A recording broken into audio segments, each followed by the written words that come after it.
ہر سال 26 جون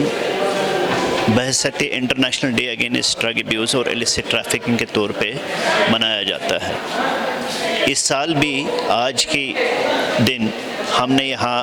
scams medical college میں department of psychiatry کی طرف سے ایک پینل ڈسکشن اور ڈبیٹ کا اہتمام کیا تھا۔ یہ اسی لیے کیا گیا کیونکہ ہم لوگوں کو سینسٹائز کریں، اویئر کریں، خاص کر اپنی سوسائٹی کو، کہ ڈرگ ایڈکشن جو ہے یہ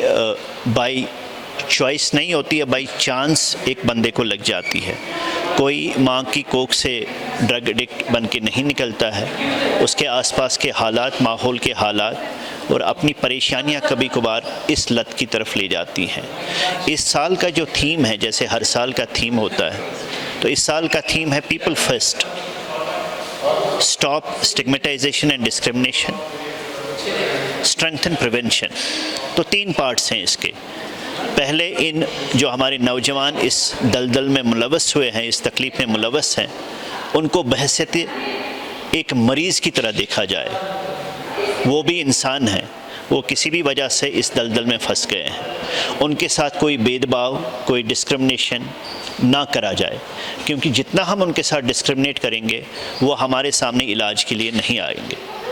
دوسرا امپورٹنٹ چیز ہے جو ان کی فیملیز ہے، ان کو ڈینائل میں نہیں رہنا ہے کہ ہمارے بچے کو ایسا نہیں ہو سکتا۔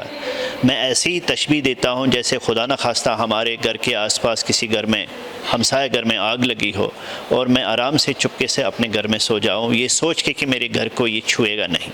ایسی بات نہیں ہے۔ جو ہماری ڈرگ ایڈکشن کی پرابلم ہے اس وقت ہماری JNK میں، تو بالکل وہ ایک گھر کو آگ لگی ہے، آپ سوئے ہوئے دوسرے اپنے گھر میں نہیں نیند کر سکتے۔ تیسرا امپورٹنٹ فیکٹر یہ ہے کہ prevention is better than cure. تو اس کا جو اسٹرینگتھن پریونشن کا ہے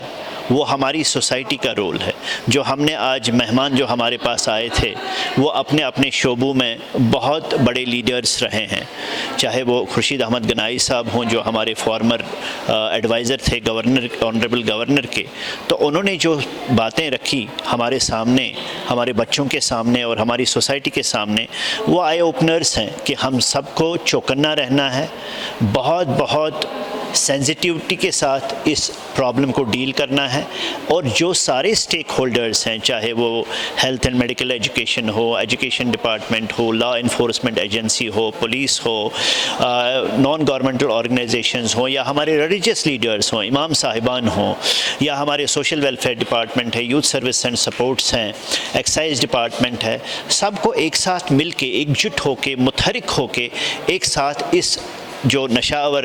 ادویات کی یا منشیات کی جو سیل اور اس کا جو استعمال ہے اس کو ہم کیسے کم کریں، وہ سب یہ سارے ڈپارٹمنٹ جن کا میں نے ذکر کیا، جب ہم سب مل کے ایک ساتھ مل کے اس پہ کام کریں تبھی ایسا ہو سکتا ہے کہ ہماری سوسائٹی ڈرگ فری ہو جائے۔ جو ہم نے پچھلے 2-3 سال میں، ہم تو 2-3 سال سے اپنا ایڈکشن ٹریٹمنٹ فیسلٹی چلا رہے ہیں، اس کے اعداد شمار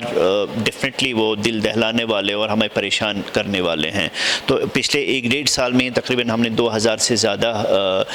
جو ہیروئن، پرٹیکولرلی ہیروئن ایڈکشن کرتے ہیں انجیکشن کی صورت میں یا وہ اس کو سونگھتے ہیں، تو تقریباً 2000 کے آس پاس ہمارے پاس ابھی رجسٹرڈ ہیں۔ اور زیادہ پریشان کن یہ ہے کہ ان کے ساتھ اور ایک تکلیف اب جڑ گئی ہے۔ ان میں سے 2000 میں سے تقریباً 500-600 بچے ایسے ہیں اور کچھ بچیاں بھی ہیں جن کو ہیپیٹائٹس C یا ہیپیٹائٹس B بھی پازیٹیو آ گیا ہے۔ تو اس حساب سے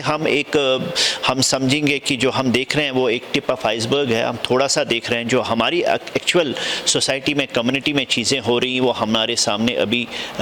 کلیئر ہمارے پاس نہیں آ رہی ہیں۔ جب بھی ڈرگ ایڈکشن کی آپ بات کہتے ہیں تو اس کے سیکنڈری ایفیکٹس ہیں، چاہے ہیلتھ کو لے کے، جیسے ہم نے کہا کہ اس میں پھیپھڑوں کی تکلیف ہوتی ہے، اسکن کی تکلیف ہوتی ہے، اسٹامک کی تکلیف ہوتی ہے، کڈنی خراب ہو جاتی ہے،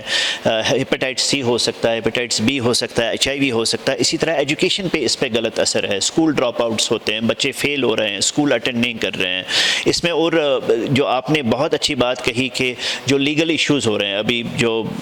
ہم نے دیکھا کہ ریسنٹلی کچھ ایسی بھی وارداتیں ہوگی جو ہم نے ہسٹری میں کبھی نہیں سنی تھی کشمیر کے حوالے سے, ہماری سوسائٹی کے حوالے سے, جو ہمارا سوشل بریک ڈاؤن ہو رہا ہے, وہ اس کی ایک کانسیکوینس ہے کہ جو تھیفٹس ہو رہی ہیں, کیونکہ یہ بچے بیک بورور اسٹیل, یا تو یہ پہلے مانگیں گے, اگر نہیں ملا تو پھر کسی سے ادھاری لیں گے, اگر وہ بھی نہیں ملا تو یہ کچھ بھی کر سکتے ہیں. سو یہ ایسے بچے پھر گاڈ فاربڈ لیگل ایشوز میں پھنس جاتے ہیں اور پولیس کے شکنجے میں آ جاتے ہیں, اور ان کی لائف ہی پھر برباد ہو جاتی ہے ڈرگز کی وجہ سے بھی, اور جو ان پہ پھر ایکٹس لگتے ہیں ان کا جو مستقبل ہے وہ بالکل غرق ہو جاتا ہے.